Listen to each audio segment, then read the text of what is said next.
എൻ്റെ മോനോട് ഞാനത് വാങ്ങിത്തരില്ല എന്ന് പറഞ്ഞാൽ എൻ്റെ മോനോട് അല്ലെങ്കിൽ മോളോട് എനിക്ക് സ്നേഹമില്ല എന്നവർ ധരിക്കുമോ എന്ന് രക്ഷിതാക്കൾ തെറ്റിദ്ധരിച്ചിട്ടുണ്ട്. നമ്മുടെ ഒരു കുട്ടിക്ക് ആവശ്യമുള്ളൊരു സാധനം ആവശ്യമുള്ളതാണ് എങ്കിൽ നമ്മളൊരു സാധനം വാങ്ങിച്ചു കൊടുക്കാമെങ്കിൽ അത് വാങ്ങിച്ചു കൊടുക്കാം എന്ന് പറഞ്ഞാൽ, അഥവാ വാങ്ങിച്ചു കൊടുക്കേണ്ടത് വാങ്ങിച്ചു കൊടുക്കാം എന്ന് പറഞ്ഞാൽ അത് വാങ്ങിച്ചു കൊടുത്തിരിക്കണം. ഇനി നമ്മുടെ കുട്ടിക്ക് പറ്റാത്തൊരു സാധനമാണ്, ഞാനത് ചെയ്യില്ല, വാങ്ങിത്തരില്ല എന്ന് പറഞ്ഞാൽ ജീവിതത്തിൽ അത് എന്ത് ചെയ്യരുത്. അവൻ്റെ ആ പ്രായത്തിൽ വാങ്ങിച്ചു കൊടുക്കാൻ പറ്റാത്ത സാധനമാണെങ്കിൽ അത് ചെയ്യാൻ പാടില്ല. അവന് ആവശ്യമുള്ള സമയത്ത് അവനത് ആവശ്യമുണ്ട്. അപ്പോൾ ഐഫോൺ എന്നല്ല, സാധാരണ ഫോൺ അവന് ആവശ്യമുണ്ട്. പക്ഷെ എൻ്റെ അടുത്ത് വരുമാനമില്ല, മോന് വാങ്ങിത്തരണമെന്ന് ആഗ്രഹമുണ്ട്. ഇപ്പോഴത്തെ എൻ്റെ സ്ഥിതിയിൽ അത് പറ്റൂടാ എന്ന് ചോദിച്ചാൽ, പറ്റൂടാന്ന് ചോദിച്ചാൽ അവർക്ക് പറ്റി ഇവർക്ക് പറ്റി എന്നൊക്കെ മക്കൾ പറയും.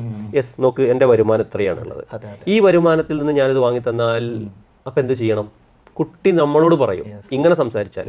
ഇപ്പം എനിക്കൊരു മാസം കിട്ടുന്ന ശമ്പളം എന്ത് എന്നത് എൻ്റെ 4 മക്കളും അറിഞ്ഞാൽ അങ്ങാടിയിൽ അവർ വാശി പിടിക്കില്ല.